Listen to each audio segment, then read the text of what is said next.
dismantling clericalism across Asian dioceses where hierarchical power is often deeply entrenched in local culture norms.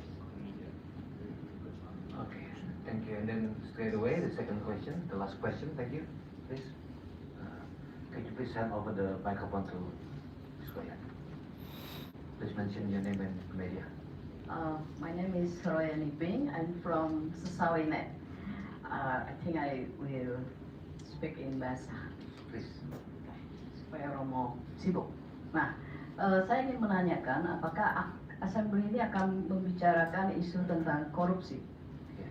Karena ini kan negara Asia ya, tapi secara fakta data ini ya, data tentang korupsi di negara yang mayoritas Katolik, sayangnya angka korupsinya tinggi.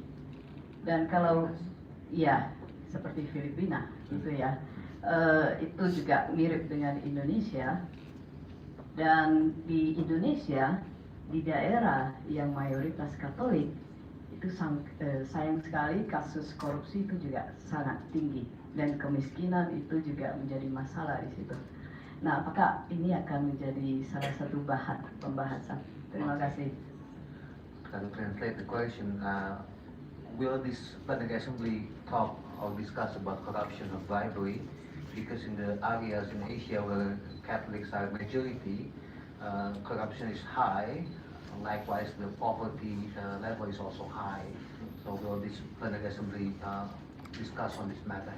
So the first question is about the issue of clericalism, and the second question is about the issue of corruption. Please. Okay. Yes.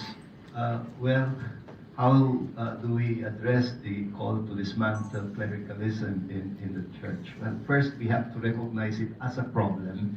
And already in the time when Pope Francis was with us, he was always calling attention to this tendency for the ordained ministers to believe that they can just unilaterally make decisions for the rest of the local churches. It doesn't work that way. Synodality is insistent on co-responsibility in mission.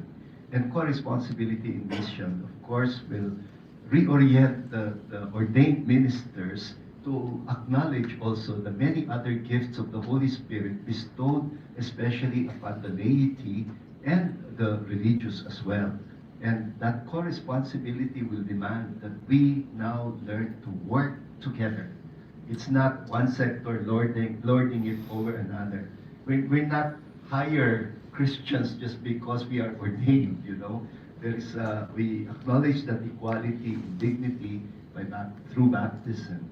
The second question on corruption, that's one of the biggest sources of embarrassment for us, especially in the Philippines. That's why I usually say I'm not really that proud that we are a majority Catholic nation.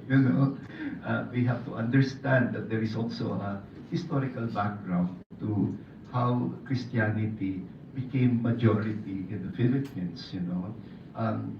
We are also still admitting the many shortcomings of the church in history. Colonialism, of course, is very much a part of that. That remains as a big challenge to all of us. It's unbecoming that what we observe is that there is a tendency on the part of our people to compartmentalize. It's like faith is a matter of just religion and piety and worship, and the relationship, that there is a huge gap between the practice of the faith and our action in society. It's like the connection between the two is something that we must establish, and it's part of our moral and spiritual leadership in the FABC. But I am glad that is very, very prominent in the consciousness of the FABC. Thank you. Thank you. If I may add also, this was precisely part of this synodal journey, because the document of this whole synodal journey has reminded us what the Second Vatican Council had said, that we are primarily people of God, and